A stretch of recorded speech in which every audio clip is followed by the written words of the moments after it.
अगर कोई बच्चा शुगर का आपके सामने बेहोश हो जाए तो आपने ये 2 से 3 काम लाजमी करना। क्या, आइए बात करते हैं। अस्सलाम वालेकुम ख़वातीन व हज़रात, मैं आपका डॉक्टर मोहम्मद राशिद खान शुगर के सफ़र में एक मरतबा फिर खुश आमदीद। ख़वातीन व हज़रात, आज जो चीज़ हम डिस्कस करने जा रहे हैं ना, वो बड़ी इंपॉर्टेंट है और ये बेसिकली किस में होती है, ये टाइप 1 वाले जो पेशेंट्स होते हैं उनके अंदर होती है। और देखें, टाइप 1 और टाइप 2 में मैंने आपको पिछले व्लॉग्स में बताया था कि क्या फ़र्क होता है कि टाइप 1 में बेसिकली इंसुलिन बन ही नहीं रही होती और टाइप 2 में इंसुलिन बन रही होती है लेकिन वो निकल नहीं रही होती। तो टाइप 1 की हम पहले बात करते हैं कि उसमें बेसिकली कॉज क्या होती है। कॉज जो सबसे इम्पॉर्टेंट कॉज है ना, वो है कि आपका ही दफाई निज़ाम, आपके ही अपने फ़ौजी आपको अंदर से लड़ जाते हैं। ये बिल्कुल ऐसे है जैसे फ़ौज में बगावत हो जाती है ना और वो अपने ही बंदों को मारना शुरू कर देते हैं। तो बिल्कुल इसी तरह से हमारे अंदर भी जो सेल्स हैं वो हमसे बागी हो जाते हैं और वो नहीं समझ आती उनको, और हमारे बीटा सेल्स को जहाँ इंसुलिन बन रही होती है उनको वो खा जाते हैं और ख़त्म कर देते हैं, जिसका नतीजा क्या होता है कि आपकी इंसुलिन बनना बंद हो जाती है। मैं दोबारा बता रहा हूँ, इंसुलिन बनना बंद हो जाती है क्योंकि वो आपके बीटा सेल्स को खा जाती है। एक तो ये इंटरनल मसला है। दूसरा, एनवायरनमेंट से क्या आता है। एनवायरनमेंट में जो सबसे इम्पॉर्टेंट वायरस है ना, मतलब काफ़ी सारे वायरस है लेकिन जो सबसे इम्पॉर्टेंट वायरस है वो है आपका मम्प्स का।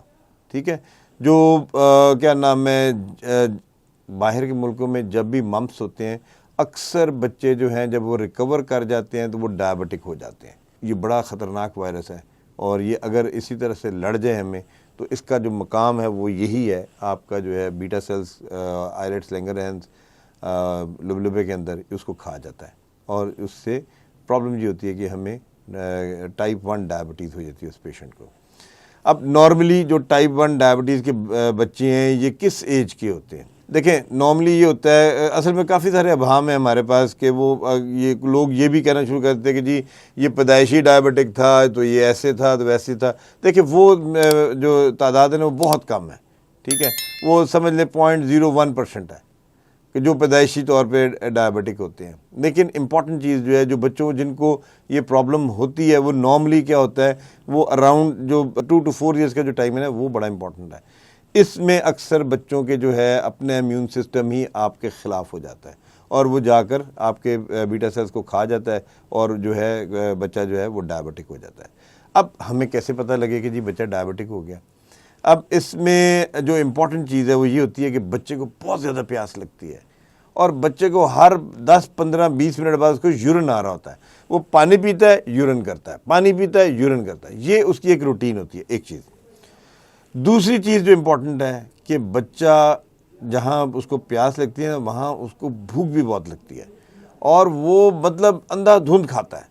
लेकिन इसके साथ जो क्या हो रहा होता है, इसके साथ प्रॉब्लम ये हो रही होती है कि उसका वेट रिड्यूस हो रहा होता है, उसका वज़न कम हो रहा होता है।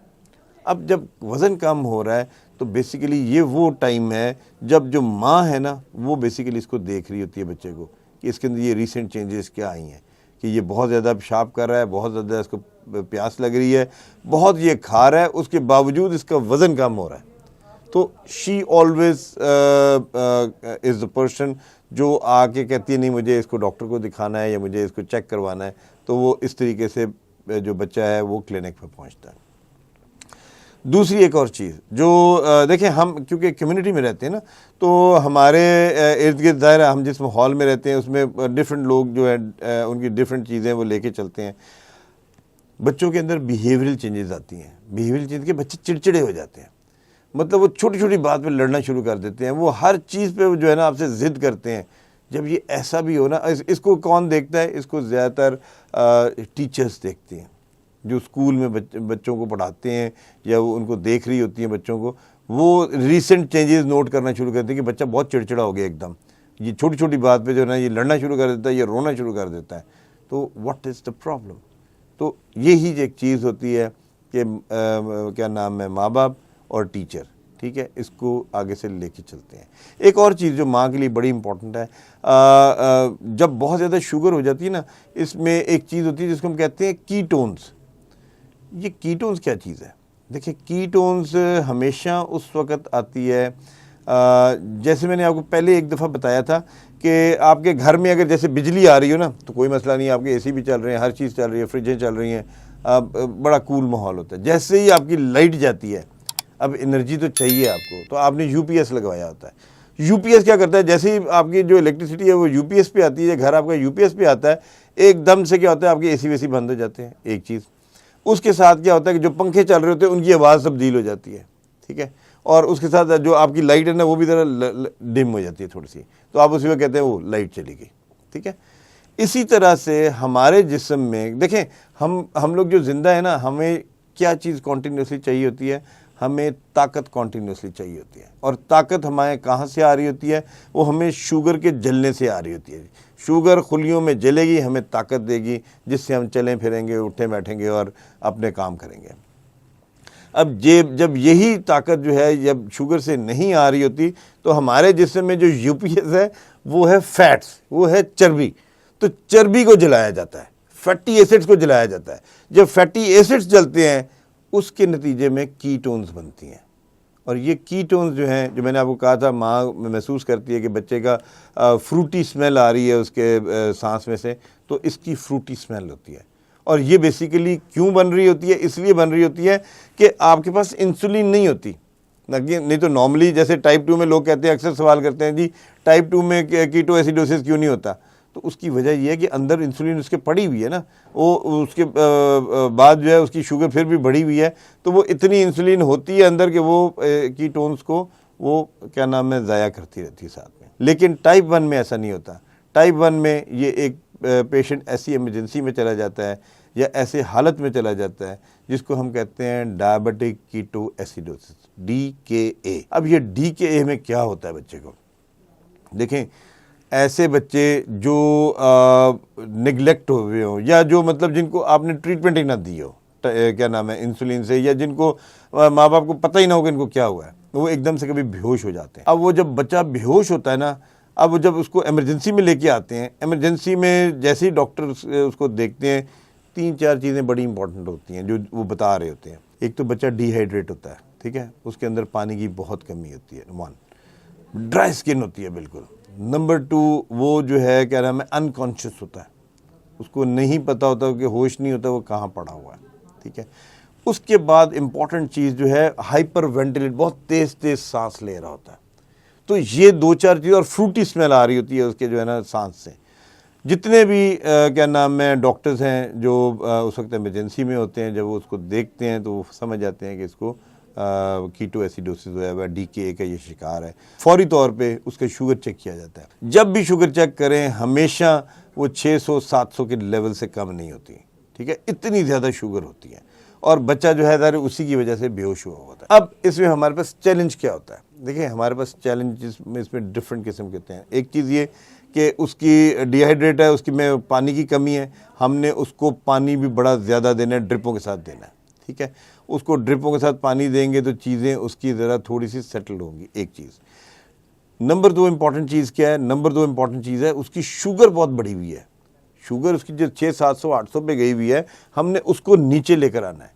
और कैसे नीचे लेकर आना है, इसमें हमें पेशेंट को ड्रिप के अंदर भी इंसुलिन डाल के देनी पड़ती है, हमें उसको इंट्रामस्कुलर इंजेक्शन भी इंसुलिन का देना पड़ जाता है कि किसी तरह से हम शुगर को नीचे लेकर आए। क्योंकि मैं आपको एक चीज़ बता दूं, ये बड़ा क्रिटिकल टाइम होता है, ये मेक और ब्रेक वाला टाइम है। अगर इस वक्त डॉक्टर ने सही डिसीजन ले लिया तो बच्चा बच जाएगा, अगर इसी टाइम पे अल्लाह ना करे अगर उसने गलत डिसीजन ले लिया तो बच्चे की जान भी जा सकती है। तो इसलिए हमेशा DKA को या डायबिटिक कीटो एसिडोसिस को ट्रीट करना हमेशा जो है ना एक्सपीरियंस लोगों का काम है, कि उनको पता होता है कि कौन सी चीज़ नेक्स्ट होने वाली है, हमने उसको उस हिसाब से लेके चलना है।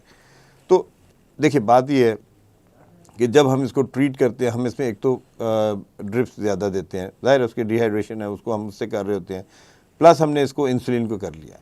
अब तीसरी चीज़ जो सबसे इम्पॉर्टेंट है वो है आपकी कीटोन्स। अब कीटोन्स बेसिकली यूरिन में आ रही होती हैं, और उधर से ही हम देख रहे होते हैं कि यार ये कीटोन्स प्लस प्लस प्लस चल रही हैं, उसको हमने आहिस्ता आहिस्ता नीचे लेके आना है। अब वो कैसे आएंगी, अब क्योंकि हम इसको इंसुलिन दे रहे हैं ना, अब इसको हमने कीटोन्स को नीचे लेके आना है। अब जैसे मैंने आपको बताया था कि टाइप 2 में DKA बहुत रेयर है, बहुत रेयर है, ठीक है, क्यों? क्योंकि उसमें अंदर इंसुलिन बैठी होती है जो कि उसको कीटोन्स को बर्न कर रही होती है, उसको ख़त्म कर रही होती है। इसी तरह से हम जो आईवी रूट से क्या नाम है ड्रिप में दे रहे हैं इंसुलिन 1, हम जो इंट्रामस्कुलर इंजेक्शन लगा रहे हैं 2, हम इंसुलिन को अंदर ज़्यादा दे रहे हैं। उसके 2 काम होंगे, एक तो शुगर को कम करेगी वो, दूसरा आपकी कीटोन बॉडीज़ जो हैं वो कम होनी शुरू हो जाएंगी।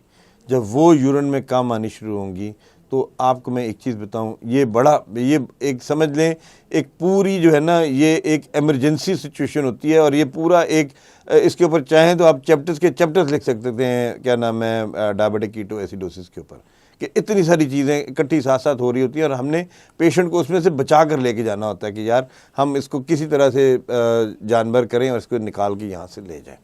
तो इसमें सबसे इम्पोर्टेंट चीज़ वही होती है कि जैसे ही क्या नाम है शुगर सेटल डाउन होना शुरू होती है, कीटन बॉडीज़ जो हैं वो ज़ाया होना शुरू होती हैं और सेटल होना शुरू होती हैं, मज़ीद नहीं बनती, क्योंकि आप शिफ्ट कर देते हैं दोबारा से पेशेंट को फैटी एसिड से या यूपीएस से आप दोबारा से उसको बिजली पे ले आते हैं। तो उससे ये होता है कि आहिस्ता आहिस्ता चीज़ें सेटल होना शुरू हो जाती हैं। और हमेशा हमेशा याद रखें, डॉक्टर्स जब भी आप अल्लाह ना करे किसी के घर अगर ऐसा कोई वाक़या हो गया है, किसी का बच्चा जो है वो डीके का शिकार हो गया है, तो हॉस्पिटल में इसको आईसीयू में ट्रीट किया जाता है, आम इमरजेंसी में ट्रीट नहीं किया जाता। इसको इंटेंसिव केयर यूनिट में किया जाता है कि वहाँ एक नर्स या जो मेडिकल पर्सन है वो बच्चे के सर पे होता है हर वक्त, वो कॉन्टीन्यूसली उसका शुगर भी चेक हो रहा होता है और कॉन्टीन्यूसली जो है वो उसकी हर चीज़ साथ साथ देखी जा रही होती है ताकि उसको कहीं से बच्चा नेग्लेक्ट ना हो। ठीक है, तो जब ये सेटल डाउन होना शुरू होता है तो बच्चा जो है फिर वो भी ठीक होना शुरू हो जाता है और जब वो अपनी आंखें खोलता है, होश में आता है, तो सबसे पहले होश जिसको आता है वो डॉक्टर होता है। वो बेचारा शुक्र अदा करता है कि अल्लाह ताला तेरा शुक्र है कि जो है ना बच्चा जो है सेफली जो है वापस आ गया है और अपने होश और हवास में वापस आ रहा है। माँ बाप को तो खैर ज़ाहिर है वो है ही, होता ही होता है, लेकिन हम में जो है ना एक पूरी, क्योंकि ये एक एक्सरसाइज है पूरी, मतलब पूरी एक फोर्स से ये सारा काम हो रहा होता है और पूरी सारी मेडिकल टीम इसमें इन्वॉल्व होती है। तो हम लोग भी बड़ा शुक्र अदा कर रहे होते हैं रब का कि अल्लाह तेरा शुक्र है कि जो है बच्चे जो है वो सेफली हमने उसको क्या नाम है निकाला उसमें से और तेरी गाइडेंस से निकाला। तो इसी तरीके से चीज़ें जो हैं वो फिर सेटल डाउन होती हैं। और इसमें इम्पॉर्टेंट चीज़ फिर मैं एक आपको बता दूं, दोबारा DKA से बचने का तरीका एक ही है कि बच्चे को हम 100% इंसुलिन पे रखें। ठीक है, अब इंसुलिन्स भी जो हैं काफ़ी किस्म की आती हैं, शॉर्ट एक्टिंग इंसुलिन्स हैं जिनको रैपिड इंसुलिन्स कहते हैं, कुछ रेगुलर इंसुलिन्स हैं। रैपिड इंसुलिन्स वैसी होती हैं जैसे हमारे अंदर की जो इंसुलिन है वो भी रैपिड इंसुलिन है, तो जैसे जितनी हम चाहे जिसमें 10 दफ़ा खाएं वो 10 दफ़ा निकलती है और वो शुगर को नॉर्मलाइज रखती है। इसी तरह से जो रैपिड इंसुलिन है वो भी इसी तरह की है। जो रेगुलर इंसुलिन है वो तकरीबन आधे से पौना घंटा टाइम लगता है उसको अपने आप को लाने में और वो घंटा सवा घंटा काम कर पीक में रह के उसके बाद फिर वो डिक्लाइन होना शुरू होती है 4 से 6 घंटे के लिए। तो ये वो टाइम होता है जब हम बच्चों को जो है मैं हमेशा मेरी चॉइस ये होती है कि बच्चे को हम रैपिड इंसुलिन पे रखें, उसके साथ साथ मैं फिर उसको एक क्या नाम है इंटरमीडिएट या लॉन्ग एक्टिंग इंसुलिन पे भी डालता हूँ ताकि वो रात का टाइम जो है बच्चे का वो ठीक रहे, क्योंकि वो अपना जो लॉन्ग इंटरमीडिएट एक्टिंग है वो तकरीबन 3 से 4 घंटे में अपना काम शुरू करती है और तकरीबन कोई 14 से 16 घंटे उसका काम रहता है। तो ये वो टाइम होता है जो बच्चा जब सोता है। तो इससे फ़ायदा ये होता है हमें कि जब मॉर्निंग में बच्चा उठता है तो उसकी फास्टिंग शुगर जो है ना वो एक नॉर्मल लेवल पे होती है और चीज़ें उसकी उस हिसाब से चलती हैं। तो दुनिया में बहुत सारी चेंजेस आ रही हैं। दुनिया में बच्चों के लिए अब वो पंप भी आ रहे हैं, इंसुलिन पंप हैं जो कॉन्टीन्यूसली साथ लगे होते हैं, तो काफ़ी सारी चीज़ें। लेकिन मैं हमेशा इस पे रहता हूँ, देखें बच्चे हैं ना, बच्चों ने मीठा भी लेना है, उन्होंने हर चीज़ की ज़िद भी करनी है। आपको थोड़ा सा उनको काउंसल करना है बच्चों को कि नहीं ये देखो ये तुम इस कंडीशन में हो, इसको अगर छोड़ दोगे तो ज़रा बेहतर रहोगे, नहीं तो तुम्हें फिर वही इसी तरह से हमें इमरजेंसी में ले जाना पड़ेगा या कोई ऐसी चीज़ होगी। तो इस मुझे उम्मीद है आपको आज की ये डिस्कशन पसंद आई होगी कि बेसिकली DKA है क्या चीज़ और इसको हमने करना क्या है, और अगर अल्लाह ना करे किसी बच्चे को DKA हो गया है डायबिटिक कीटो एसिडोसिस तो हमने उसको किस तरीके से कहाँ लेके जाना है और किस तरह से ट्रीट करना है। अगर आपको ये वीलॉग पसंद आया हो तो इसको सब्सक्राइब कर लें, लाइक कर लें और बेल आइकन का बटन ज़रूर दबा लें। और मेरा नंबर आपको नज़र आ रहा है स्क्रीन के ऊपर, अगर आपको कोई भी सवाल हो तो आप ज़रूर मुझसे सवाल कीजिए, इस नंबर पे कीजिए, मैं ख़ुद जवाब दूंगा उसका, और इंशाल्लाह अल्लाह खैर करेगा। Thank you very much.